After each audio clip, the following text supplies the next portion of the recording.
Kia ora. In today's headlines, a ministerial reshuffling sees Primary Industries Minister David Carter take charge of local government. Amy Adams picks up environment, handing over internal affairs to Chris Tremaine.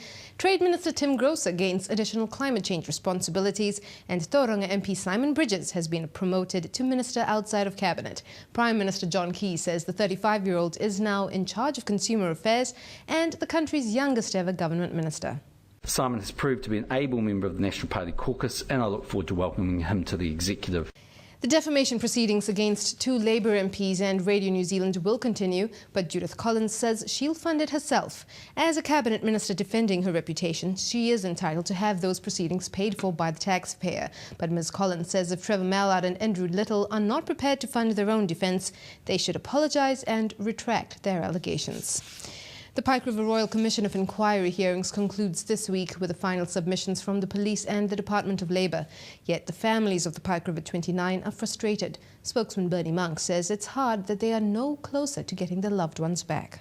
A lot of frustration and a lot of anger amongst the families about not getting in the mine, up to this date, and we still haven't heard why we can't go in there, and we've been waiting and waiting still for reassessments to be done, so I don't know where we're at with that. The Department of Labour accepts that mining regulations need to change to help ensure a tragedy like Pike River never happens again.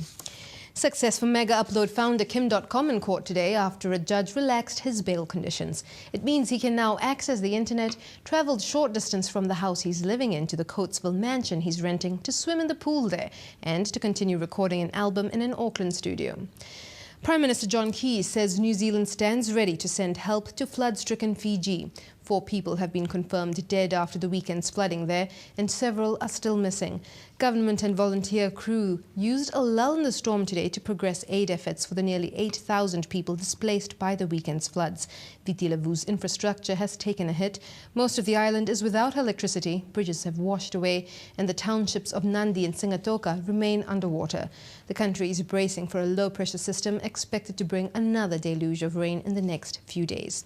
In other international news, Myanmar's opposition leader Aung San Suu Kyi is hailing a victory of the people. Her National League for Democracy party declared she has won a seat in parliament for the first time. Britons are being warned that the London Olympics could increase the already extreme risk of a flu pandemic spreading.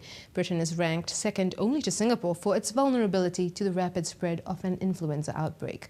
Well, that's the news. Remember, you can catch our hourly updates every weekday evening on Shine TV, as well as hear our in-depth interviews on New Zealand's Rhema. From the RBG Newsroom, Moriora Kakitiano.